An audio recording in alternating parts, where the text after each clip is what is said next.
So hello, good afternoon. Welcome to this session and continuing from where we left yesterday.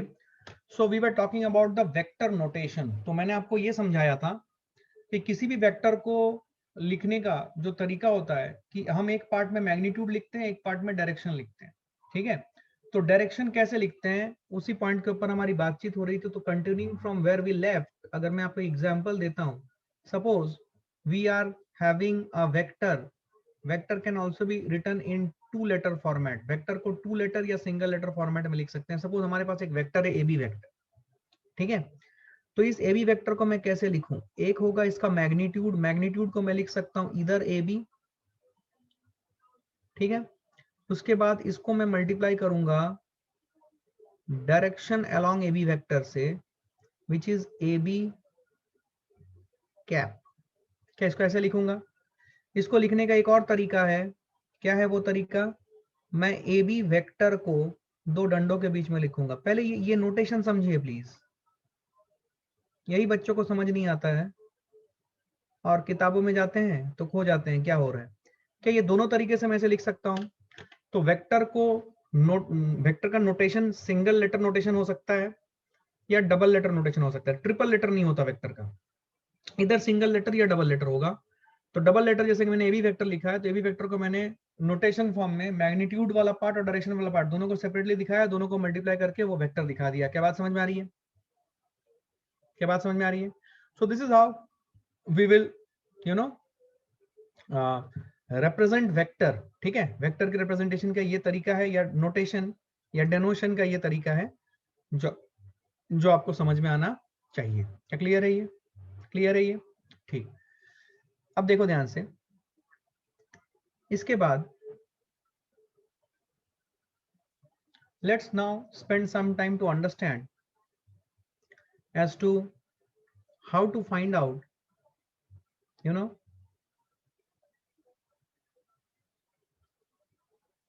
magnitude of a vector.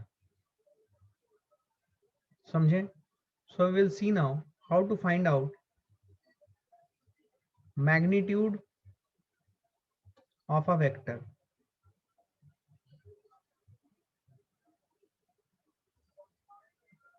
ठीक है, magnitude of vector कैसे निकालें? अब magnitude of vector निकालने के लिए सबसे पहले, इनफैक्ट मैग्नीट्यूड ऑफ वेक्टर से पहले हमें थोड़ा समझना पड़ेगा कि ये जो वेक्टर का नोटेशन है, ये जो हमने पार्ट बोला है, इसको हम लोग बोलते हैं क्या? A B. ए बी को हम लोग क्या बोलेंगे? पहले मैं इसको एक्सप्लेन कर देता हूं. A B is what? It is the magnitude of the vector. सब लोग देखेंगे. और जब मैंने ए बी कैप लिखा, इसको कैसे लिखेंगे? This is direction of vector, या फिर इसको ऐसा भी बोलते हैं, it is a unit vector along the vector. ये थोड़ा इंटरेस्टिंग है. Unit vector along the vector मतलब ए बी कैप क्या है? ए बी कैप एक वेक्टर है. समझेंगे ध्यान से. एक वेक्टर है जिसकी मैग्नीट्यूड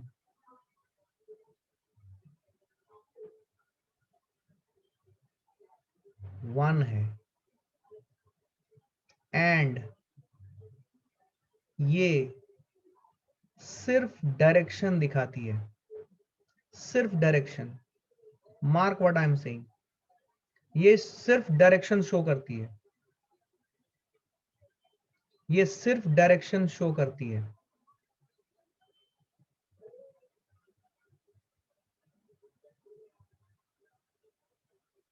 ठीक है, तो जब मैंने ए बी कैप लिखा, समझे ध्यान से, जब मैंने ए बी कैप लिखा तो आप इससे क्या समझे?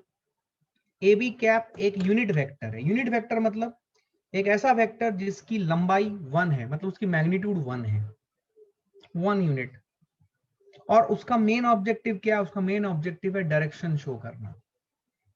समझ में आया? उसका मेन ऑब्जेक्टिव है डायरेक्शन शो करना. ये बहुत इंपॉर्टेंट पॉइंट है, इसको हम लोग यूज करेंगे अभी. क्या आपको समझ में आई बात? क्या आपको समझ में आई बात? तो किसी भी वेक्टर को समझे ध्यान से, किसी भी वेक्टर को लिखने के लिए मुझे क्या चाहिए, फिर से मैं रिपीट करता हूं, फील करेंगे, फिर से मैं रिपीट करता हूं, किसी भी वेक्टर को रिप्रेजेंट करने के लिए मुझे चाहिए उस वेक्टर का मैग्नीट्यूड, एंड मुझे चाहिए एक unit vector along the direction of that vector. तो जब मैं बोलूं along the direction of the vector, मतलब मैंने याद करो, मैंने पहले बताया था एकदम इस चैप्टर के बिगिनिंग में बता दिया था मैंने कि वेक्टर को रिप्रेजेंट करने के तरीके होते हैं। जैसे कि एक नोटेशन फॉर्म होता है जो कि लेटर फॉर्मेट में लिखा जाता है, एक होता है पिक्टोरियल फॉर्मेट जिसमें हम एक एरो लेते हैं, एरो का टेल टू हेड का जो डायरेक्शन होगा वही होता है डायरेक्शन ऑफ द वेक्टर।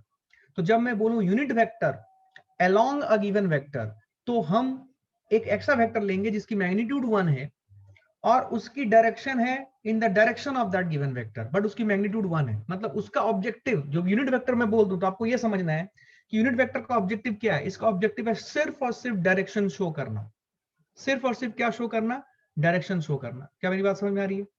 तो यूनिट वेक्टर कभी भी, यूनिट वेक्टर की मैग्नीट्यूड हमेशा 1 होगी और उसका ऑब्जेक्टिव क्या शो करना होगा, उसका ऑब्जेक्टिव होगा शो करना डायरेक्शन ओनली। क्या मेरी बात समझ में आई है? सब लोग बोलेंगे, क्लैरिटी है? पक्का? 100%? No doubt, no confusion, clear है ना? गुड। अब फील करें चीजों को, ठीक है ना? ये समझ में आ गई बात, बहुत बढ़िया। अब देखो इस चीज को मैं आपको समझाता हूं, देखो इसको थोड़ा सा फील करना, ठीक है? आओ समझते हैं। सपोज मैं आपको बोलूं,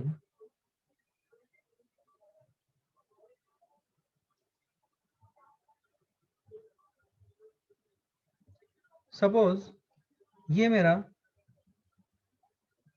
मेरे पास एक फोर्स है, सॉरी, मेरे पास एक फोर्स है जो मैंने ऐसे लगाया, फील करें।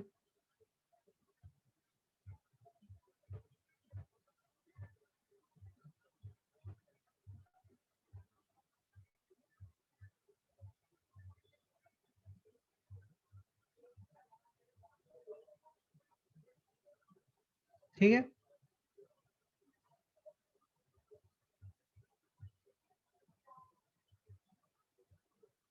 ये टेल है, ये हेड है, ठीक है। ये कोऑर्डिनेट है 3,0 और ये कोऑर्डिनेट है जहां पे उसका हेड है, ये कोऑर्डिनेट है 7,0, समझे? 7,0, ठीक है। अच्छा, क्या आप इस फोर्स को इस फॉर्मेट में लिख सकते हैं? ए बी क्या हो जाएगा, magnitude of this force vector, is it 7 - 3 that is 4 Newton. और इसका यूनिट वेक्टर क्या हो जाएगा, इसका यूनिट वेक्टर हो जाएगा आई कैप, बिकॉज ये एक्स एक्सिस की तरफ है। क्या आपको समझ में आ रही है? तो 4 i cap is your force vector. क्या सबको समझ में आया है? एवरीवन, कोई दिक्कत नहीं है? सबको समझ में आया है? कोई प्रॉब्लम नहीं है? अच्छा, अगर मैं आपको एक दूसरा फोर्स देता हूं, सुने ध्यान से, अगर मैं आपको एक दूसरा फोर्स देता हूं,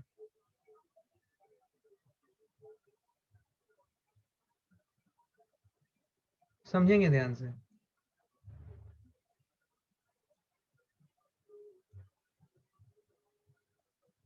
ये कोऑर्डिनेट है 0,2 और ये कोऑर्डिनेट है 0,-3। बताओ तो इस वेक्टर को कैसे रिप्रेजेंट करें? ये भी एक फोर्स है, ऐसे लग रहा है। इस वेक्टर को क्या लिखें? Magnitude length of the arrow, जल्दी बोलो, magnitude length of the arrow. Good. क्या ये आ जाएगा 5 into minus j cap? 5 magnitude है और माइनस जे कैप आपको क्या दिखा रहा है? It's a unit vector which is directed along negative y axis, yes और नो, माइनस जे कैप। तो अब जब यूनिट वेक्टर आप समझ चुके हो तो मैं आपको एक बात बताना चाहता हूं। कल जो हमने आई कैप, जे कैप और के कैप पढ़ा था, इनको हम क्या बोलते हैं? इनको हम लोग बोलते हैं यूनिट वेक्टर्स। इनका मेन ऑब्जेक्टिव क्या है लाइफ में? इनके लाइफ में इनका मेन ऑब्जेक्टिव क्या है? डायरेक्शन शो करना। इनका मैग्नीट्यूड 1 होता है। मतलब अगर हम आई कैप को दो डंडों के बीच में रखें तो इसकी वैल्यू कितनी आएगी? इसकी वैल्यू आएगी 1, which will be same as j cap को हमने दो डंडों के बीच में रखा, which is same as k cap को हमने दो डंडों के बीच में रखा। क्या बात समझ आई है? तो आई कैप का मैग्नीट्यूड 1 है, जे कैप का मैग्नीट्यूड 1 है, के कैप का मैग्नीट्यूड 1 है। ये सिर्फ और सिर्फ क्या शो करते हैं? डायरेक्शन शो करते हैं। क्या क्लैरिटी है एवरीवन? कोई दिक्कत नहीं है, आ जाओ आ जाओ, देखो देखो तुम्हें क्लैरिटी आएगी अभी। अब सुनना, सपोज मैंने अपना कोऑर्डिनेट सिस्टम बनाया है,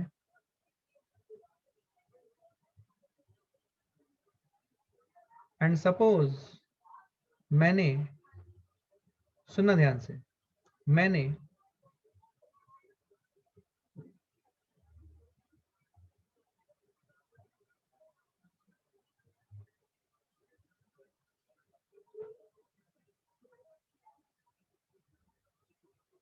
ठीक है, मैंने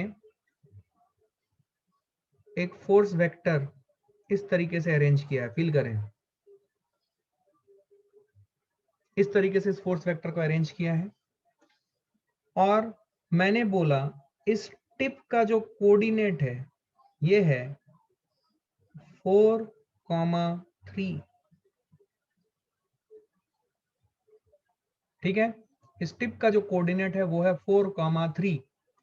तो मुझे इस वेक्टर का नोटेशन चाहिए, मुझे इस वेक्टर का नोटेशन चाहिए, मतलब ये जो भी है, ये एक फोर्स वेक्टर है मान लो, तो ये जो फोर्स वेक्टर है मुझे इसकी मैग्नीट्यूड चाहिए,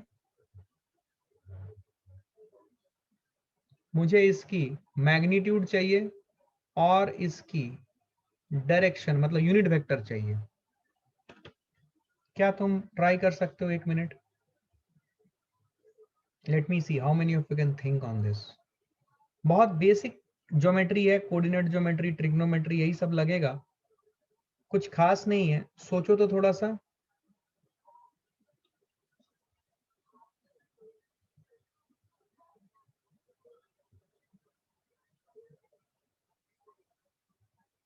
let me help you out. Good, already answer एक आ चुका है, समझें? देखें, ये वाला जो कोऑर्डिनेट है, ये वाला कोऑर्डिनेट आ जाएगा 0,4, और ये वाला पॉइंट का जो कोऑर्डिनेट आ जाएगा, ये मतलब 3 यूनिट्स है और ये 4 यूनिट्स है। उससे हमें समझ में आएगा कि ये फोर्स वेक्टर की जो मैग्नीट्यूड है, सुने ध्यान से, ये जो फोर्स वेक्टर की मैग्नीट्यूड है, सुनना ध्यान से, रुक जा रुक जा रुक जा रुक जा वेद, रुक जा रुक जा, मैं जो समझा रहा हूँ उस तरीके को समझ ले एक बार, ठीक है ना? सुन रहे हैं? तो ये 3 और ये 4, ये फोर्स वेक्टर का मैग्नीट्यूड कितना आ जाएगा? क्या ये 5 आ जाएगा? From Pythagoras theorem in this triangle, किस ट्रायंगल में? इस ट्रायंगल में पाइथागोरस थ्योरम अगर हम लगा दें, किस ट्रायंगल में? इस ट्रायंगल में, फील करें, ये वाले ट्रायंगल में अगर हम पाइथागोरस लगाएं, क्या आपको 3, 4 और 5, 5 मिल जा रहा है क्या पाइथागोरस से? हाँ, मैग्नीट्यूड 5 आ रहा है। एवरीवन प्लीज फास्ट, समझ में आ रहा है? समझ में आ रहा है? नहीं आ रहा है? अरे बोलो, मैग्नीट्यूड 5 आ रहा है कि नहीं, बोलो। हाँ आ रहा है मैग्नीट्यूड। अच्छा, लेकिन अब ये डायरेक्शन रिप्रेजेंट करना है, ये डायरेक्शन रिप्रेजेंट करना है। अभी प्रॉब्लम क्या हो गया कि सर ने जैसा सिखाया था उसके हिसाब से, सर ने तो अभी तक आई कैप और जे कैप में ही सिखाया था, और मैंने कल बोला था कि नॉर्थ वेस्टर्लीज हो सकती है, साउथ ईस्टर्लीज हो सकती है, अलग अलग एंगल पे जा सकते हैं। तो मैंने बताया था कि मैं वो मेथड सिखाऊंगा, तो अब वो सीखने का समय आ गया, सुने ध्यान से। तो अब यहाँ पे जो आएगा, हमें एक बात तो तय है कि यहाँ पे क्या आएगा, यहाँ पे एक यूनिट वेक्टर आएगा। यूनिट वेक्टर मतलब जो कि फोर्स के डायरेक्शन में, फोर्स के डायरेक्शन को शो करेगा। तो यूनिट वेक्टर निकालने का तरीका क्या होता है? यूनिट वेक्टर की मैग्नीट्यूड 1 होती है, मतलब अगर हम फोर्स के डायरेक्शन में, फील करें, अगर हम फोर्स के डायरेक्शन में एक 1 मीटर लंबा एक वेक्टर इमेजिन करें, सिखाने के लिए, एक बार सीख जाओगे फिर ये सब करने की जरूरत नहीं है। 1, इसकी लंबाई कितनी है? 1। तो क्या ये वेक्टर ग्रीन कलर वाला यूनिट वेक्टर यूनिट वेक्टर होगा? क्या ग्रीन कलर वाला वेक्टर यूनिट वेक्टर होगा? हाँ, क्योंकि यूनिट वेक्टर की मैग्नीट्यूड 1 होती है और उसका पर्पस होता है सिर्फ डायरेक्शन शो करना। तो क्या मैं एक वेक्टर ले लेता हूं 1 लेंथ का, यूनिट लेंथ का, along the direction of force vector. अब क्या करो, इस 1 के 2 कंपोनेंट कर लो, सुनो ध्यान से, इस 1 के 2 कंपोनेंट कर लो। कौन सा कंपोनेंट? एक कंपोनेंट है ये, सुनना, ये वाला, और एक कंपोनेंट है ये वाला। समझ में आ रहा है? तो ये कितना आ जाएगा, this one will be 1 cos theta and this one will be 1 sin theta. समझे ध्यान से? समझ में आया? 1 cos theta plus 1 sin theta. समझ में आया? अब सुने, अब ये थीटा क्या होगा बड़े वाले ट्रायंगल से? बड़े वाले ट्रायंगल के हिसाब से थीटा क्या होगा? ये बड़े वाले ट्रायंगल में ट्रिग्नोमेट्री लगा दें, क्या tan theta is equal to 3/4 आएगा? मतलब थीटा की वैल्यू 37 डिग्री आएगी क्या? क्या tan 37 डिग्री 3/4 आता है? आपको पता ही नहीं है। अरे साइन 37 डिग्री क्या, मैंने बोला रटने के लिए बोला था ना, सबको याद है क्या? मैंने रटने के लिए बोला था साइन 37 डिग्री की वैल्यू कितनी है? 3/5। मैंने रटने के लिए बोला था क्या? ये सब याद होना चाहिए यार, मैंने बोला था ना, याद है? यस, बताया था तो याद क्यों नहीं है? cos 37 की वैल्यू, cos 37 की वैल्यू 4/5। तो क्या इन दोनों से tan 37 की जो वैल्यू आएगी, क्या वो 3/4 आएगी? sin 37/4 37। तो थीटा की वैल्यू 37 डिग्री आ गई। अच्छा, इसका मतलब अब करना क्या है, यूनिट वेक्टर कैसे निकालें? सुने ध्यान से, ये जो 1 cos थीटा वाला कंपोनेंट है, cos थीटा मतलब cos 37, cos 37 कितना होता है? 4/5। तो 1 cos थीटा की वैल्यू आ गई 4/5 और 1 sin थीटा की वैल्यू आ गई 3/5। समझे ध्यान से? तो ये जो 1 cos थीटा है ये किस तरफ जा रहा है? फील करें, 1 cos थीटा किस तरफ जा रहा है? जल्दी बोले, 1 cos थीटा किस तरफ जा रहा है? एक्स एक्सिस की तरफ। तो 1 cos थीटा को आप लिखोगे 4/5 आई कैप प्लस ये 1 sin थीटा जो है इसको आप लिखोगे 3/5 जे कैप। ये प्लस क्यों हुआ ये भी मैं बताऊंगा, लेकिन थोड़ी देर के बाद। ये समझने के लिए आपको आना चाहिए triangle rule of addition of vectors और parallelogram rule of addition of vectors. ये मैं सिखाऊंगा आपको, अभी नहीं गए हैं वहां तक, तो फिलहाल आप इसे नोट करें कि 4/5 आई कैप, 4/5 आया एक्स एक्सिस की तरफ और 3/5 आया वाई एक्सिस की तरफ। तो 4/5 आई कैप समझ में आया और 3/5 जे कैप, इन दोनों के बीच में प्लस साइन डालना है। ये अभी मैं बता रहा हूं, अभी नोट करो क्यों आता है, आपको समझ में आ जाएगा जब आप ट्रायंगल रूल और पैरेललोग्राम रूल कर लोगे, मस्त तरीके से समझ में आएगा। फिलहाल समझ लो ये। अच्छा, तो ध्यान से देखो, तो तुम्हारा फोर्स वेक्टर आ जाएगा, फील करना, तुम्हें मजा आएगा। ये 5 आया जो मैग्नीट्यूड था, और जो यूनिट वेक्टर आया वो आया 4/5 आई कैप प्लस 3/5 जे कैप। ये है करेक्ट नोटेशन। ये मैग्नीट्यूड है और ये जो चीज है ये पूरा यूनिट वेक्टर शो कर रहा है। अभी कोई मुझे बोल सकता है कि सर यूनिट वेक्टर की मैग्नीट्यूड तो 1 होती है, क्या इसकी मैग्नीट्यूड 1 है? खुद देखो, ये देखो, ये 4/5 है, ये 3/5 है। क्या ये ग्रीन कलर वाले ट्रायंगल में पाइथागोरस लगा के क्या तुमको इसका मैग्नीट्यूड √4/5 का होल स्क्वायर प्लस 3/5 का होल स्क्वायर 1 मिलेगा क्या?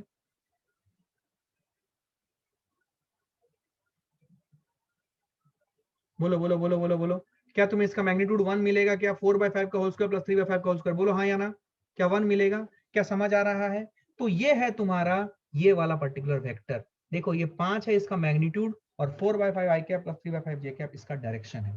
ये प्योरली डायरेक्शन शो कर रहा है, ये यूनिट वेक्टर है along the direction of the force. क्या बात समझ आई है? क्या बात समझ आई है? बोलो हाँ या ना। क्या क्लैरिटी है ये? समझ में आई बात एवरीवन? गुड। अब सुनो, अब सुनो, I hope everybody understands it, right? अब सुनो, एक और छोटा सा सवाल करो, छोटा सा, ज्यादा टफ नहीं दूंगा। कॉन्सेप्ट क्लियरिटी होनी चाहिए, मेरे को कॉन्सेप्ट क्लियर कराना है ताकि फिजिक्स कर पाओ आप। वेक्टर वैसे बहुत बड़ा है बट फिजिक्स की क्लैरिटी होनी चाहिए। सुनो ध्यान से,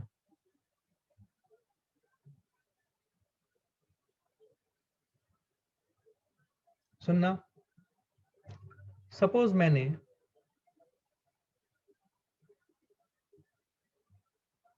एक पॉइंट लिया थर्ड क्वाड्रेंट में विच इज -3, -4। ठीक है, ठीक है, ये मैंने लिया। एंड मैंने एक वेक्टर ऐसे बनाया, सुनना ध्यान से।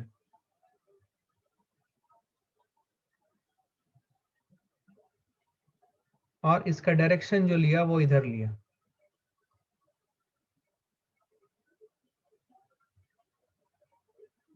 समझ में आया? क्या ये मान लो वेलोसिटी ऑफ द विंड है टुवर्ड्स दिस फोर्थ क्वाड्रेंट। क्या आप मुझे इस वेलोसिटी वेक्टर को, इसका मैग्नीट्यूड क्या है ये बता सकते हो?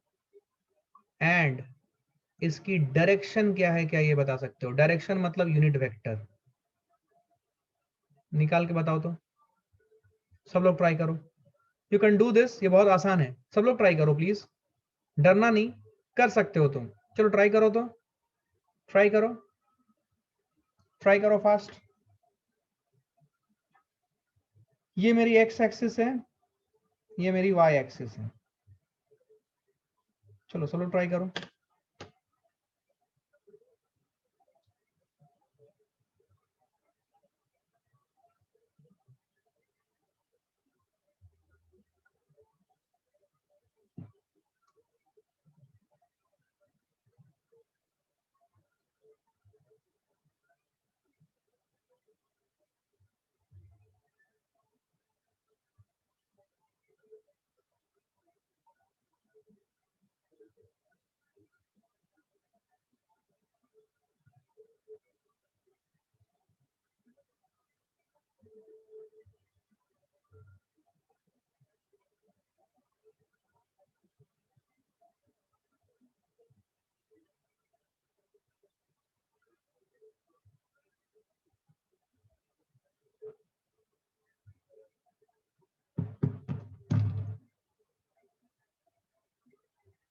Okay, let's see, let's see, let's think about it. सबसे पहले तो हमें ये वेलोसिटी वेक्टर, ये वेलोसिटी वेक्टर है। सबसे पहले हमें वेलोसिटी वेक्टर का क्या चाहिए? मैग्नीट्यूड चाहिए, और फिर हमें इसे मल्टीप्लाई करना है यूनिट वेक्टर से। तो मैग्नीट्यूड निकालने के लिए हम क्या करेंगे? हम ये -3, -4 जो tip of the coordinate of the head है, हेड मतलब जो वेक्टर का हेड है। गुड, वेरी गुड, आंसर आ रहा है, वेरी गुड। तो ये जो कोऑर्डिनेट है, क्या आपको ये समझ में आ रहा है कि इसकी लंबाई है 4, सॉरी इसकी लंबाई है 3, और ये वाली लंबाई है 4। तो अगर हम इस ट्रायंगल में पाइथागोरस लगाएं, किस ट्रायंगल में? इस ट्रायंगल में, फील करें, इस ट्रायंगल में अगर हम पाइथागोरस लगाएं, जो मैंने ग्रीन कलर का किया हुआ है, समझे ध्यान से।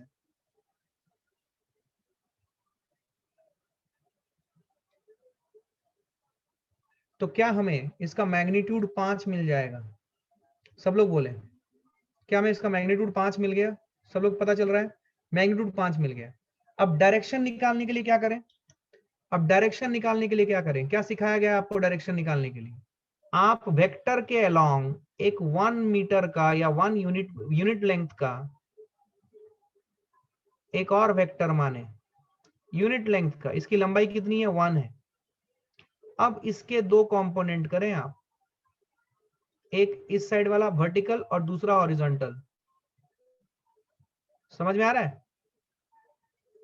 समझे? क्लैरिटी है? ये क्या हो जाएगा बोलो? ये 1 है। तो अब ये लेंथ निकालने के दो तरीके हैं आपके पास। एक तो इधर आप ट्रिग्नोमेट्री यूज करो, सुनना ध्यान से, मैं जो बोल रहा हूं फील करो।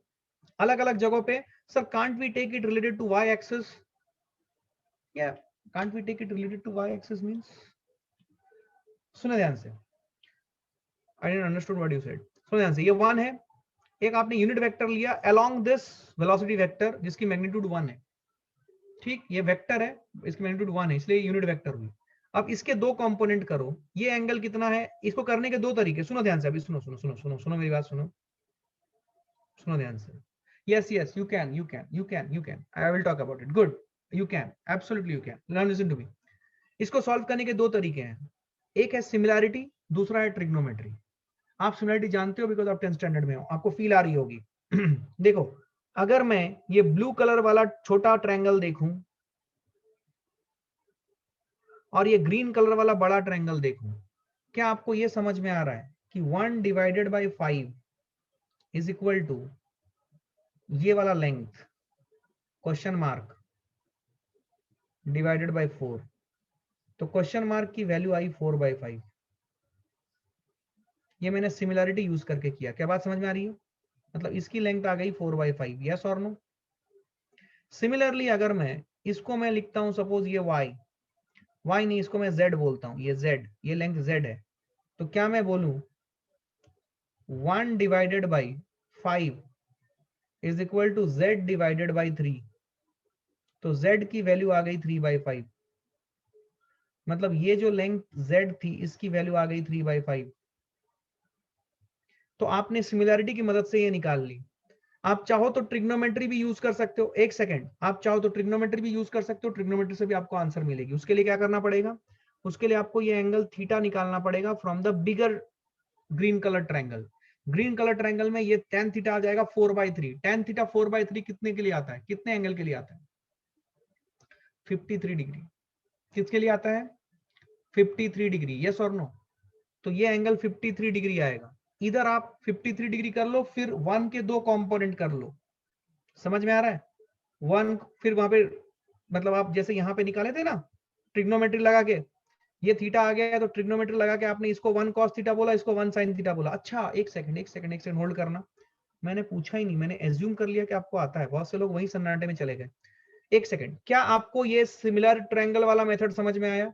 This I have done by using similarity. एक सेकंड, मुझे सबसे आंसर चाहिए। देखो, मैं फिर से बोल रहा हूं, if you do not ask you are gone forever. I am telling you, physics में अगर तुम सवाल नहीं पूछे ना बॉस, तो तुम पिछड़ते चले जाओगे, तुमको पता भी नहीं चलेगा, तुम ना ही पकड़ पाओगे ना ही सॉल्व करना तो दूर की बात है, सॉल्व तो भूल जाओ तुम। समझ में आ रहा है? तो मैं जब पूछता चलूँ ना, मुझे रेस्पॉन्ड करते चलना, ताकि मुझे समझ में आए कि तुमको समझ आ रहा है कि नहीं चीजें। ठीक है ना?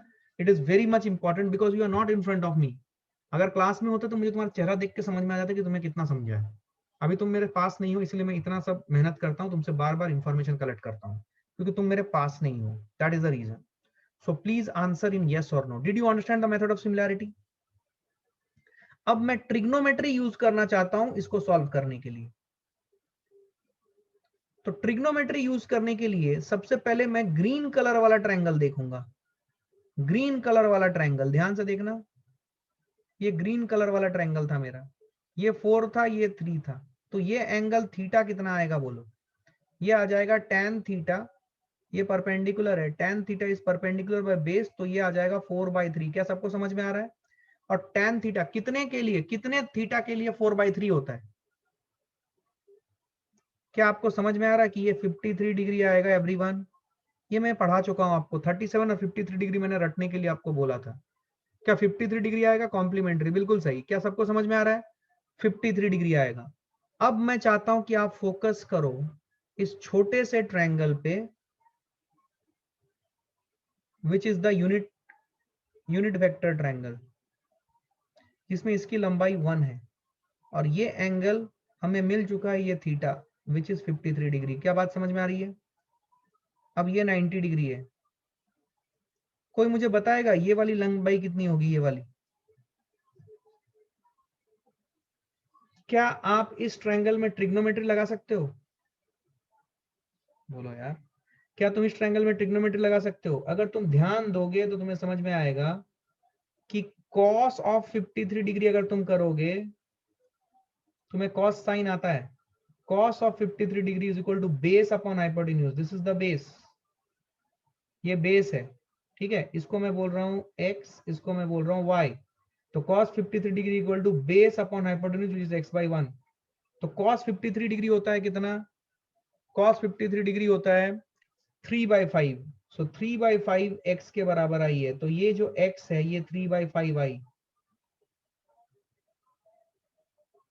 और ये जो y मैंने माना है ये कितना आ जाएगा? इसके लिए मुझे साइन 53 डिग्री करना पड़ेगा। Sine 53 degree is equal to perpendicular which is y upon hypotenuse which is 1। क्या आपको समझ आ रही है everyone?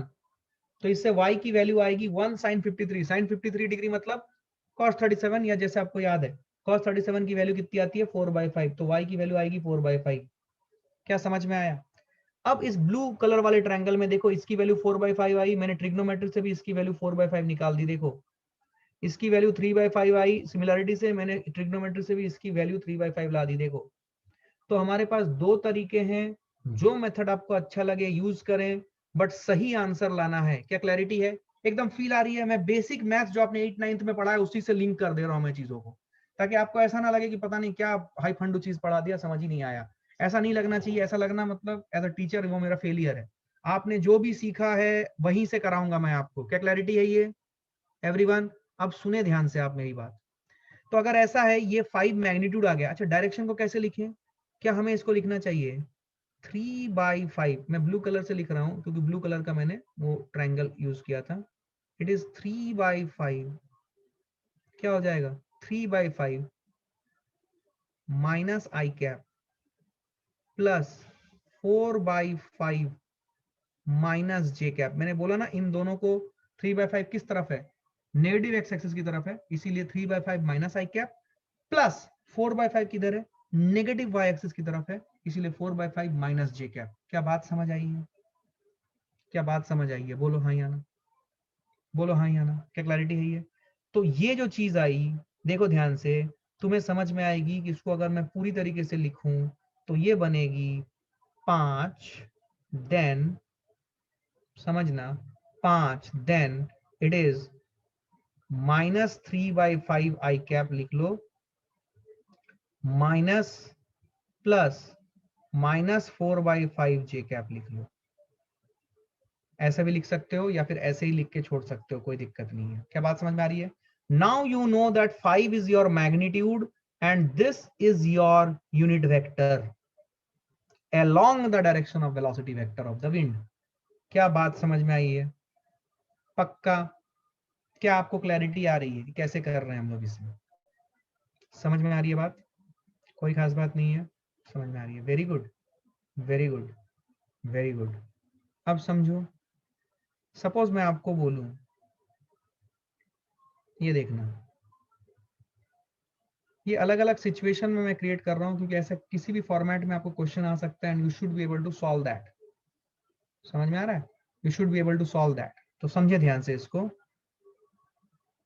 Can't we take it on y axis? Yes you can, yes we can. देखो जैसे कि किसी बच्चे ने बोला, इसी सवाल में मैं करके दिखाता हूँ, सुने ध्यान से, इसी सवाल में मैं करके दिखाता हूँ।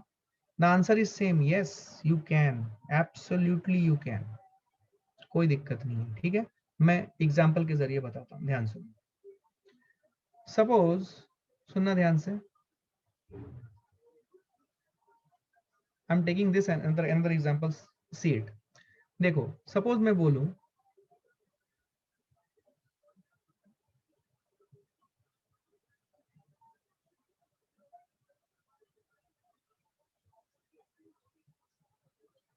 a force of magnitude 10 Newton is applied at 53 degree to y axis। ठीक है, right the force in vector form. लिखो तो, right the force in vector form. लिखो तो सब लोग, फोर्स को वेक्टर फॉर्म में लिखो। मैंने आपको बता दिया, फोर्स है जिसकी मैग्नीट्यूड 10 न्यूटन है, is applied at 53 degree to Y axis. इस वेक्टर को आप, सॉरी इस फोर्स को आपको वेक्टर फॉर्म में लिखना है। लिखो तो, देखता हूं कितने लोग लिख पाते हो। अगर सीख लिया है तो लिख लोगे, नहीं सीखा है तो और एक दो सवाल कर लेंगे, बट सीख तो जाएंगे, कोई खास बात नहीं है। वैसे ही सवाल दे रहा हूं जो फिजिक्स के एप्लीकेशन में आएंगी। वेक्टर काफी बड़ा चैप्टर है, जिनका मैथ्स होगा वो लोग समय के साथ सीखेंगे उसे 12th स्टैंडर्ड में, लेकिन हमें उतना ही चाहिए जितना हमसे फिजिक्स हो जाए हमारा, है ना?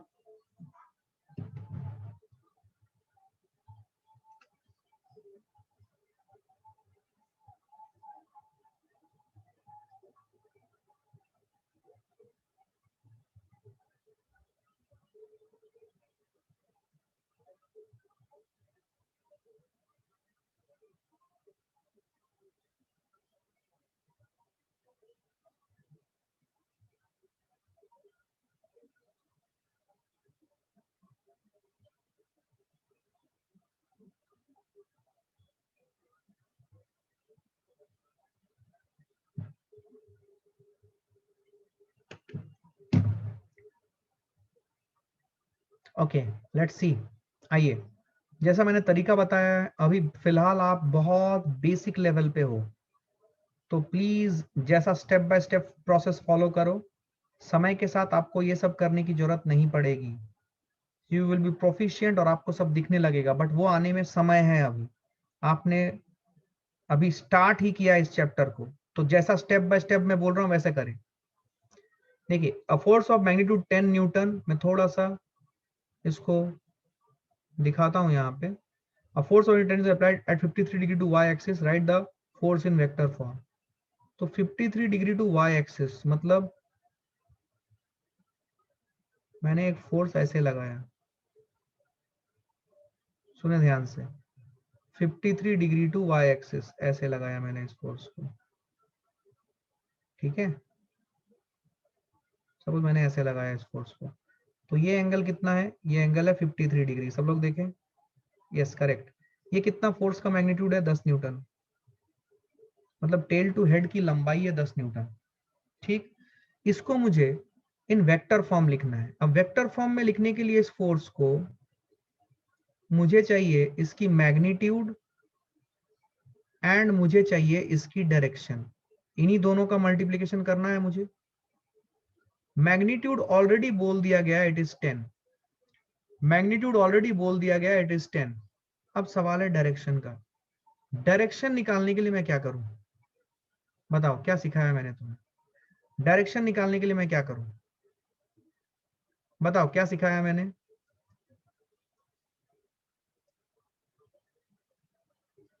क्या सिखाया मैंने?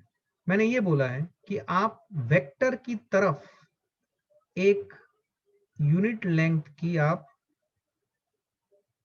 एक और वेक्टर इमेजिन करो, यूनिट लेंथ की। इसकी लंबाई कितनी होनी चाहिए? 1, ठीक। अब मैं आपके लिए और क्लैरिटी के लिए मैं यहाँ पे साइड में एक डायग्राम बनाता हूँ, फील करें।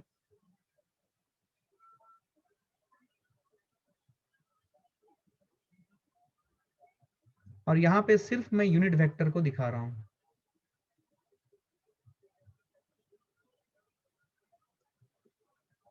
ये 1 यूनिट है, फील करें। इसकी लंबाई है 1।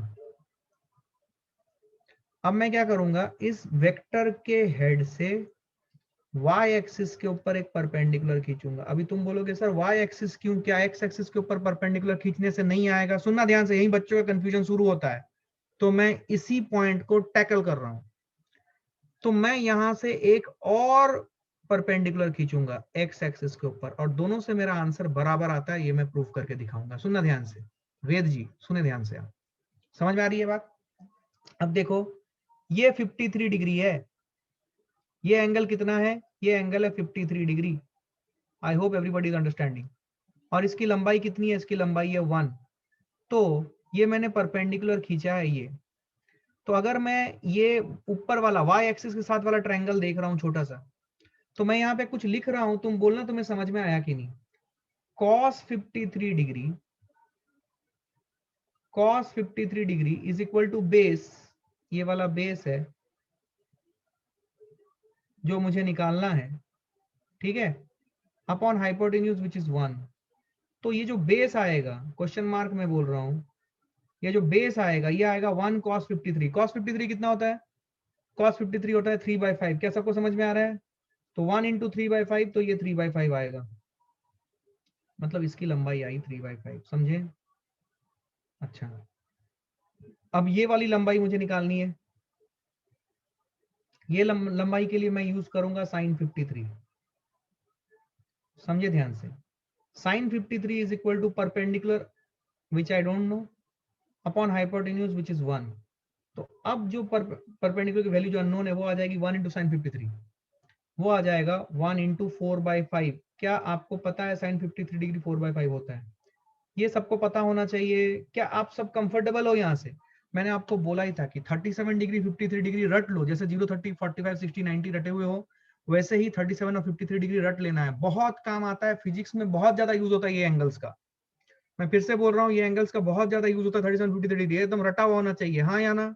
बोलते साथ ये लो, क्लैरिटी है ये। अब ध्यान से सुनो, अब मुझे यूनिट वेक्टर लिखना है इसका। यूनिट वेक्टर कैसे लिखूं? मैंने क्या सिखाया है? एक्स एक्सिस की तरफ प्लस वाई एक्सिस की तरफ। अब सवाल है, एक्स एक्सिस की तरफ वाला क्या आया? ये लेंथ आया 4/5। अब यहाँ पे एक कंफ्यूजन आता है बच्चे का, सर सुनना ध्यान से, क्या कंफ्यूजन? सर मैं क्या लिखूं इधर? 3/5 जे कैप प्लस 4/5 आई कैप, ये लिखूं? सुनना ध्यान से, ये लिखूं या फिर -3/5 आई कैप -4/5 जे कैप लिखूं? क्या लिखूं? तो इसका जवाब आएगा कि आपका जो टिप ऑफ द वेक्टर है, टिप ऑफ द वेक्टर, सुने ध्यान से, टिप ऑफ द जो हेड जो मतलब वेक्टर का जो हेड है, समझे आप? वेक्टर का जो हेड है, समझे आप? तो वेक्टर का हेड है, वो वेक्टर का हेड का जब आपने कंपोनेंट लिया इस तरफ, ये वेक्टर ऐसे था, तो वेक्टर का जब कंपोनेंट लोगे अलोंग द वाई एक्सिस, तो ये वाला पार्ट हो जाएगा। तो इस वेक्टर का आपने इधर कंपोनेंट लिया, तो हेड अभी भी ऊपर की तरफ है।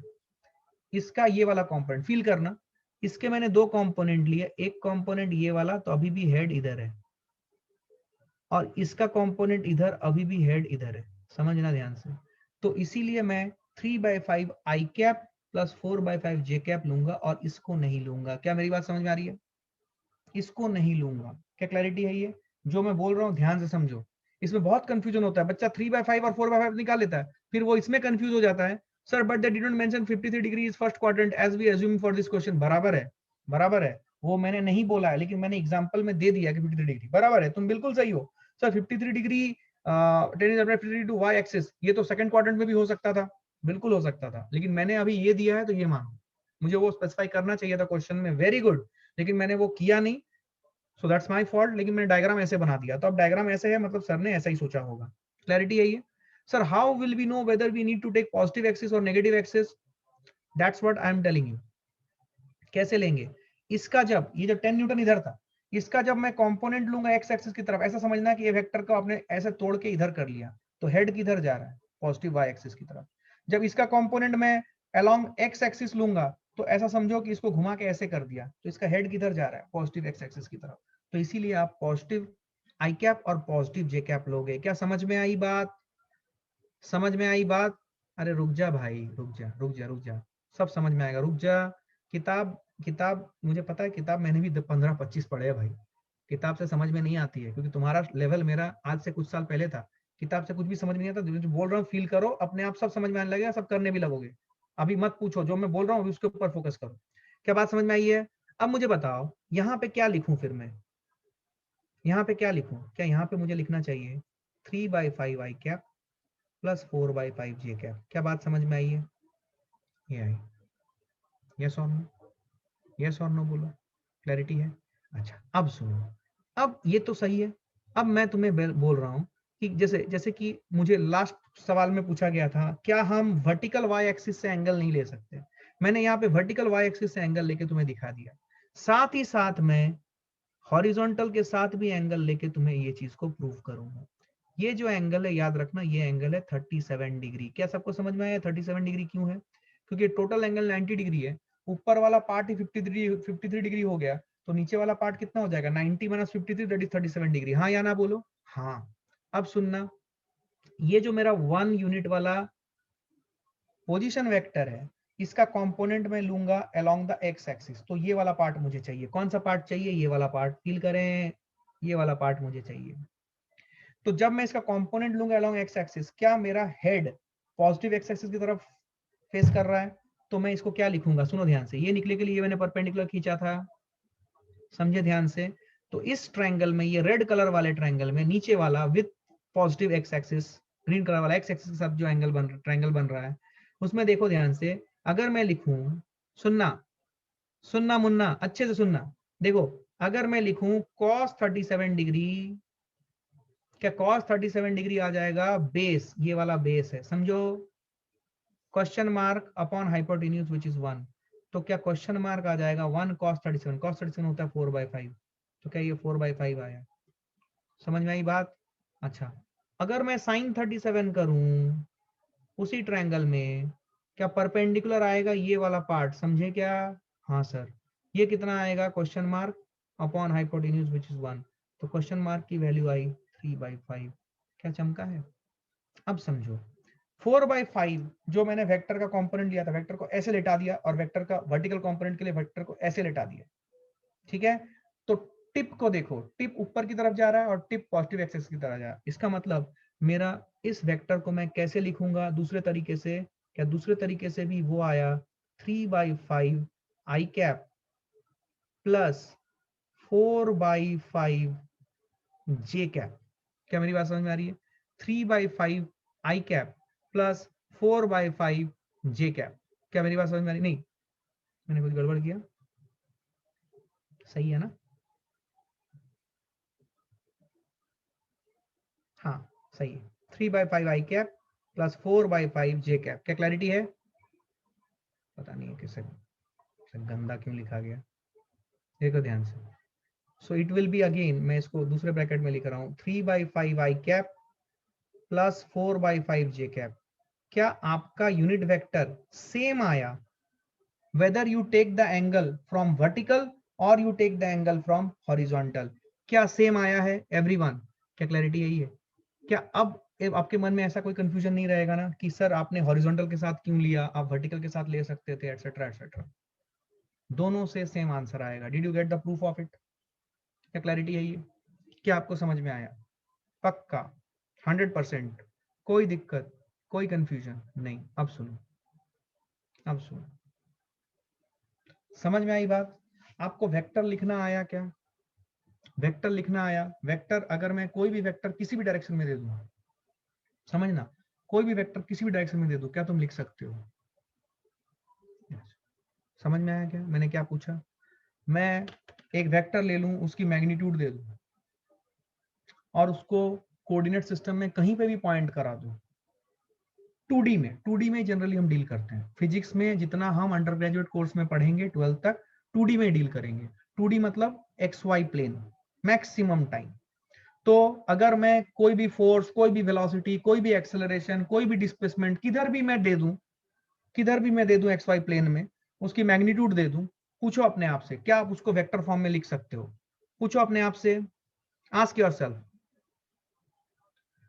आस्क योरसेल्फ, क्या क्लैरिटी यही है, yes we will discuss more questions, do not worry, क्या बात समझ में आ रही है, क्या लिख सकते हो, ठीक, दूसरा दूसरा अगर मैं आपको वेक्टर का टिप का कोऑर्डिनेट दे दूं, सुनना ध्यान से, अगर मैं वेक्टर के टिप का कोऑर्डिनेट दे दूं, क्या आप वेक्टर रिकंस्ट्रक्ट कर सकते हो, मतलब मैग्नीट्यूड एंड डायरेक्शन, अगर मैं वेक्टर के टिप का कोऑर्डिनेट दे दूं, अच्छा ठीक ठीक, आपको आपको समझ में आ रहा है मैं क्या बोल रहा हूं, या फिर कुछ लोगों को समझ में नहीं आया ये सेकंड पॉइंट आपने क्या बोला, okay let me help you out, let me help you out, सुनना ध्यान से, सपोज मैं आपको बोलता हूं, फील करें, सपोज मैं आपको बोलता हूं, आप सीख रहे हो, याद रखना ये सब बेसिक चीजें हैं जो आपको आनी चाहिए, इसके बिना फिजिक्स में कभी मत कूदना बेटा, मैं फिर से बता रहा हूं पागल हो जाओगे तुम, ये सब के साथ फिजिक्स में कूदना, तभी फिजिक्स को अप्रिशिएट कर पाओगे, अदरवाइज दिक्कत हो जाएगी, सुनना ध्यान से, सपोज मैं आपको बोलूं कि एक वेक्टर, सुनना ध्यान से, एक वेक्टर है जो कि ऐसा है, सुनना ध्यान से, ऐसा,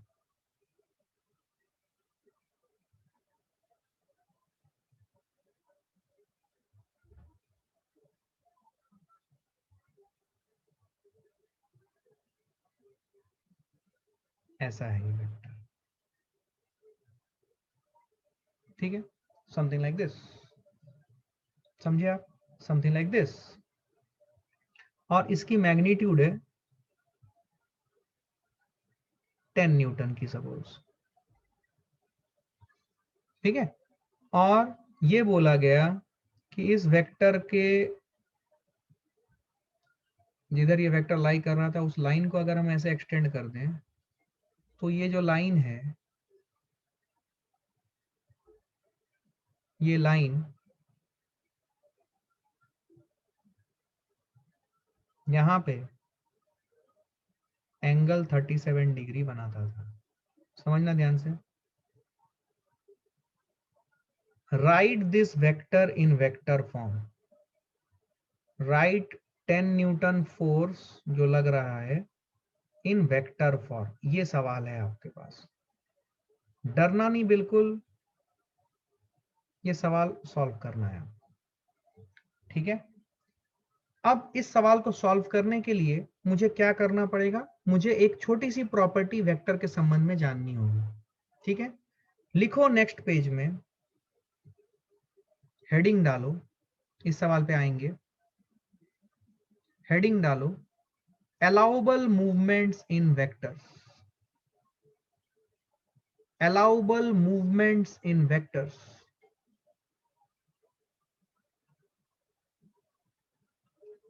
without changing it।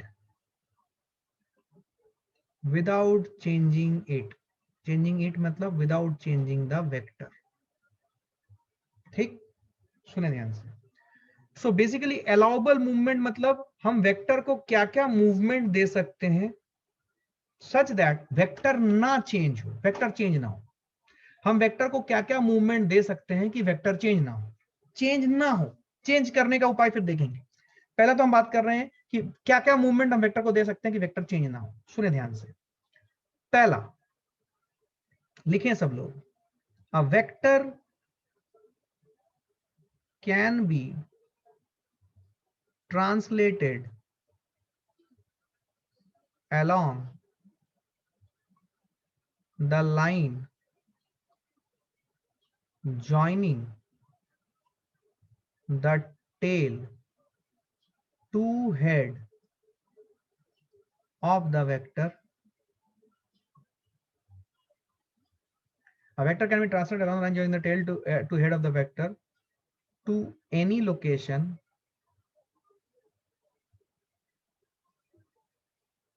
without changing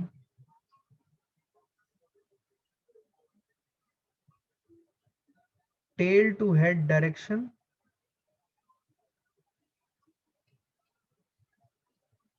and length between tail to head without changing it।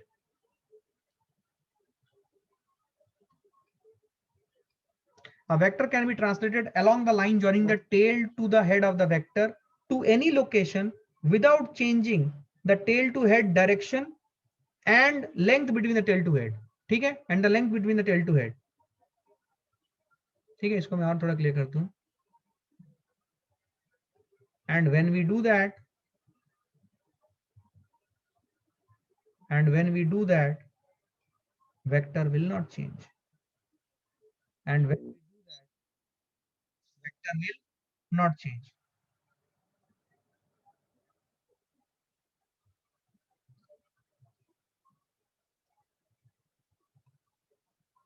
इसका मतलब समझो, इसका मतलब क्या है, इसका मतलब समझो। सपोज हमारे पास एक वेक्टर है ऐसा। ठीक है, suppose we are having a vector like this. इधर टेल है, इधर हेड है, इधर टेल है। तो इसको एक्सटेंड कर दो, इस लाइन को। ठीक है, इस लाइन को एक्सटेंड कर दो और इधर इस लाइन को एक्सटेंड कर दो। ये इसी लाइन का एक्सटेंशन है। ठीक है, हाथ से बनाया है तो ऐसा हो गया। इसको हटा देते हैं यार, ये बहुत गंदा लग रहा है। एक सेकंड होल्ड कर, मैं इसको टूल से बनाता हूँ। ये इसी लाइन को एक्सटेंड किया मैंने। ठीक है, एंड इसके टेल से भी आगे इसी लाइन को एक्सटेंड करना। समझे? तो मैं क्या बोल रहा हूं कि मैं इस वेक्टर को इस लाइन के अलोंग कहीं पे भी शिफ्ट कर सकता हूं। यहाँ पे शिफ्ट कर सकता हूँ, यहाँ पे शिफ्ट कर सकता हूँ, यहाँ पे शिफ्ट कर सकता हूँ, कहीं पे भी शिफ्ट करता हूँ इस लाइन के अलावा। सिर्फ मुझे ये समझना है या फिर ये इंश्योर करना है कि मेरी टेल टू हेड की डायरेक्शन चेंज ना हो एंड टेल से हेड की लेंथ भी चेंज ना हो। अगर इसकी लेंथ थी एल तो ये लेंथ भी एल रहनी चाहिए और टेल से हेड की डायरेक्शन भी सेम रहनी चाहिए। अगर मैं ये इंश्योर करता हूं तो मैं इस वेक्टर को इस लाइन के अलोंग कहीं पे भी मूव कर सकता हूं। This is the first rule. तो जिधर वेक्टर है उस लाइन के अलोंग मैं इस वेक्टर को कहीं पे भी शिफ्ट कर सकता हूं, ऊपर की तरफ, नीचे की तरफ, कहीं पे भी उस लाइन के along without changing what, tail से हेड की डायरेक्शन एंड टेल से हेड की दूरी। ये चेंज किए बिना अगर मैं वेक्टर को इस लाइन के अलोंग कहीं पे भी ट्रांसलेट करूं, वेक्टर नहीं बदलेगा। क्या क्लैरिटी है ये? क्या क्लैरिटी है ये? Did you all understand this first point everyone, कि वेक्टर को ये मूवमेंट हम दे सकते हैं विदाउट चेंजिंग द वेक्टर। क्या क्लैरिटी है ये? बेसिक कॉन्सेप्ट है, समझना इस चीज को। क्या क्लैरिटी है ये? दूसरा पॉइंट क्या है, सुनना। दूसरा पॉइंट है, समझे, दूसरा पॉइंट है कि वेक्टर को, a vector can be shifted to another line parallel to the line which in which the vector originally lies.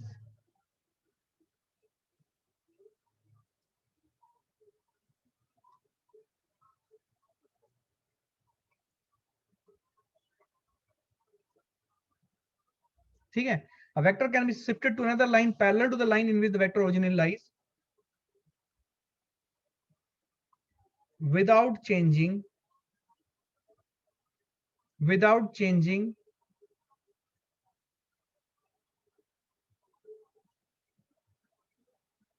tail to head direction, tail to head direction and length between tail to head. If we do so, then also the vector will not change. Then also vector will not change. Then also vector will not change. Then also vector will not change. Did you understand what I said? Sir, but won't its intercept change? Let it change. Let it change. But vector नहीं बदलेगा, यही तो मैं समझा रहा हूं आपको। Change होने तो इंटरसेप्ट, कुछ फर्क नहीं पड़ता है। आप वेक्टर पढ़ रहे हो, वेक्टर पढ़ रहे हो तो आप स्ट्रेट लाइन के सारे कॉन्सेप्ट इसमें नहीं लगा सकते। स्ट्रेट लाइन के कुछ कॉन्सेप्ट आप यूज करोगे कि इसका स्लोप नहीं बदलेगा, ये नहीं बदलेगा, वो नहीं बदलेगा, वो सब यूज करोगे। इंटरसेप्ट चेंज होने तो कुछ फर्क नहीं पड़ता। इंटरसेप्ट से आपको कुछ फर्क नहीं पड़ता। समझे आप? समझे आप? क्लैरिटी है? क्या ये पॉइंट सबको समझ में आई मैंने क्या बोला? बोलना पड़ेगा। क्या सबको समझ में आ रही है? एक सेकंड यार, रेस्पॉन्स कम आ रहा है। क्या सबको समझ में आ रही है मैं क्या बोल रहा हूं? एवरीवन? Good, good, good. अब सुनो, अब सुनो। इसका मतलब क्या हुआ? इसका मतलब ये हुआ, सुनना ध्यान से, कि suppose we are having a vector something like this. एक मैंने लाइन एक्सटेंड कर लिया पूरा।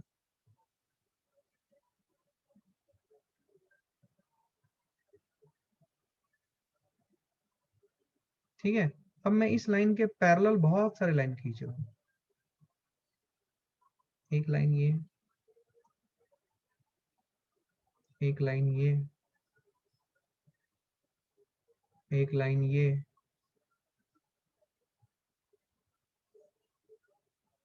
ये आपके बेस को बहुत स्ट्रांग करेगा, समझना ध्यान से। सपोज हमारे पास एक वेक्टर है ऐसा, समझे आप? ये ओरिजिनल लाइन ऑफ वेक्टर है, ये ओरिजिनल लाइन ऑफ वेक्टर है, मतलब ये इस लाइन पे, ओरिजिनल लाइन पे वेक्टर लाई कर रहा था। ठीक है? मैं इसको उठा के यहां पे डाल दूं,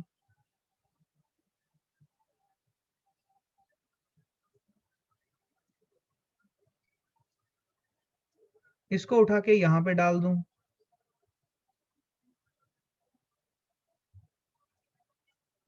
इसको उठा के यहां पे डाल दूं, मेरा वेक्टर नहीं बदलेगा। लेकिन इसको उठा के किसी भी लाइन पे, पैरेलल लाइन पे शिफ्ट करते वक्त मुझे सिर्फ एक बात का ध्यान देना है कि टेल टू हेड की डायरेक्शन नहीं बदलनी चाहिए, और दूसरा टेल से हेड के बीच की दूरी नहीं बदलनी चाहिए। अगर मैंने ऐसा ये इंश्योर करते हुए इसको शिफ्ट किया किसी भी पैरेलल लाइन के ऊपर, तो मेरा वेक्टर नहीं बदलेगा। क्या मेरी बात समझ में आ रही है? क्या मेरी बात समझ में आ रही है? ये है अलाउबल मूवमेंट्स इन वेक्टर्स विदाउट चेंजिंग देम। ये है allowable movement in vectors without changing them. क्या समझ आई बात? यस सर, पूरी क्लैरिटी है, कोई दिक्कत नहीं है, कोई कंफ्यूजन नहीं है। यस और नो? समझ में आई बात एवरीवन? ठीक, इसको मैं आगे लेके जाऊंगा। आप एक बार कोशिश करना इसकी मदद से क्या आप ये वाला प्रॉब्लम सॉल्व कर पा रहे हो। ये जो अलाउबल मूवमेंट मैंने दिया है, क्या इसको यूज करके क्या आप ये वाला प्रॉब्लम सॉल्व कर सकते हो? एक बार ट्राई करना, अगर कर सकते हो तो बहुत बढ़िया, वरना we will see that problem on the next day when we will meet. ठीक है, चलो bye, take care, bye everyone, bye. I hope you had a good learning today. ठीक है, आपको बहुत अच्छे से समझ में आया। ठीक है, क्लैरिटी है ये? चलो